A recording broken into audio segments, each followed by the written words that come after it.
ভাই আব্বাজান, তারপরে কি ঘটনা ঘটছে একটুখানি শুনলেন। আল্লাহ আর নবী বললেন, আয়েশা রে, তোমাকে আর আমার বাড়িতে থাকতে হবে না, আমি খুব টেনশন আছি রে আয়েশা, আমি তোমাকে নিয়ে খুব দুঃখতে আছি রে আয়েশা, তুমি যাও যাও যাও, তুমি তোমার আব্বা আবু বকরের বাড়ি চলে যাও। তিনি চলে গেলেন। এমন সময় আল্লাহর নবী এক মাস আম্মা জান আয়েশা রাদিয়াল্লাহু তাআলা আনহার সঙ্গে কথা বললেন না। আল্লাহর নবী চিন্তায় চিন্তিত, মদিনাতে একটা বদনাম হয়ে গেল, রাসূলের বিবি অন্য জনের সাথে এরকম কাজ করেছে, অন্য সাহাবার সাথে জেনা করেছে। এদিকে আম্মা জান আয়েশা ওজর নয়না কাঁদছেন আর বলছেন আব্বা আবু বকরকে, আব্বা জান তুমি একবার নবী মুহাম্মদকে গিয়ে বলে দাও আমার বেটি কোনো অন্যায় করেনি, আমার বেটি কোনো পাপ করেনি, আমার বেটির দ্বারাই কোনো জেনা। আম্মা জান আয়েশা ওজর নয়না কাঁদছেন আর বলছে আব্বা তোমার বেটি নষ্ট হয়নি, তোমার বেটি নোংরা হয়নি। তাও আবু বকর বলতে পারলো না, একটা মুনাফিক বদনাম ছড়িয়ে দিল। মুনাফিক কাকে বলে শুনে নেন। আম্মা জান আয়েশা আল্লাহর কাছে ওজর নয়না কাঁদছেন, হে আল্লাহ আমার বিচার সঠিক করে দাও আল্লাহ, আমার পরে এতটা তোহমাত লাগিয়ে দেওয়া হয়েছে, আমি সফওয়ানকে আদৌ জানি না, আমি তাকে জানি না, তাকে চিনি না, তার সঙ্গে আমার কোনো ধ্যান ধারণায় নাই, হে আল্লাহ তুমি আয়াত নাজিল করে দাও।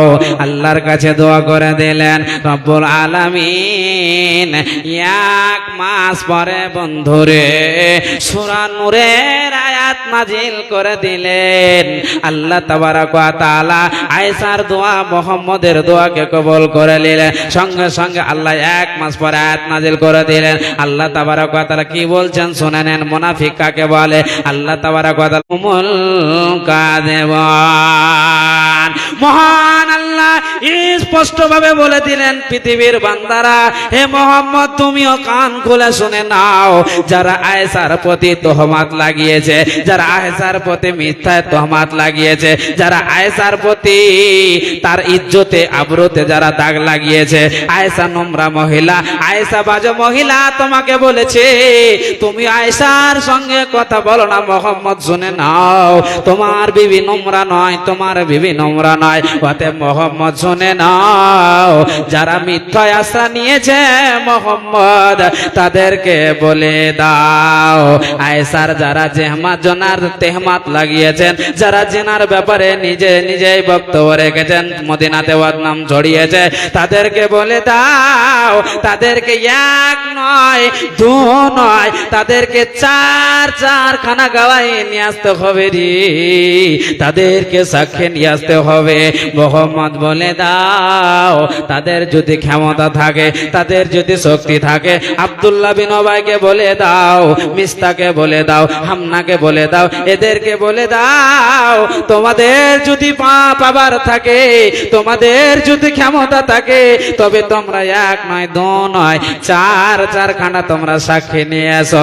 তোমরা যদি নিয়ে আসতে পেরে নাও তবে তোমরা সত্য, তবে তোমরা সত্য, না হলে তোমরা রায় হলো সবচাইতে বড় মুনাফিক হলো আব্দুল্লাহ বিন উবাই।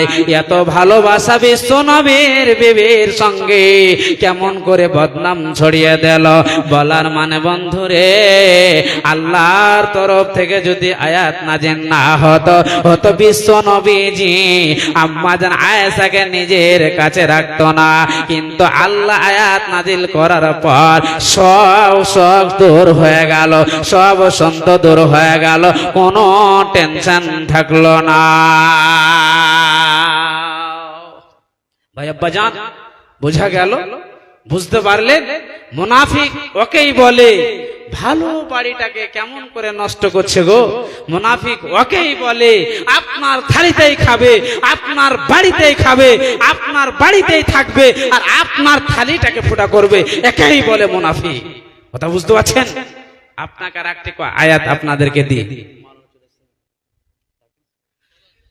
ঠিক আছে, যা হোক, ওকেই মুনাফিক বলে আপনাকে বলি যে বিশ্বনবীজির সাহাবীদের কাছে, বিশ্বনবীর সাহাবাদের কাছে কিছু কিছু লোক এসে আল্লাহর নবীর সাহাবীদের কাছে হাজির হয়েছে। কেন? তাদের খুব বাড়িতে অভাব, কাহাত সালির জামানা, বাড়িতে খাবার নাই, কে খাবার নিয়ে আসবে, কোথায় পাবে? চলে যাব রাসূলের সাহাবীদের কাছে, তাদের কাছে আমরা খাবার পাবো, তারাই দেবে, তারা খুব ভালো মানুষ, তাদের ব্যবহার এতটাই ভালো।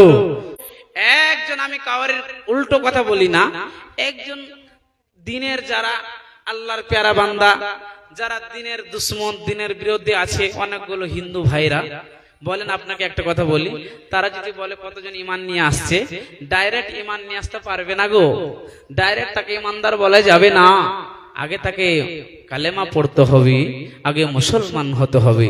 তারা এতটার ওপরে, এরা হলো দেহাতি, এরা হচ্ছে একটি দেহাতি। আল্লাহ তাবারক ওয়া তাআলা সূরা হুজরাতের মধ্যে স্পষ্টভাবে কি বলছেন দেখেন, আমার কথা নয়, রাসূলের হাদিস নয়, স্বয়ং আল্লাহ নিজেই বলছেন দেখেন।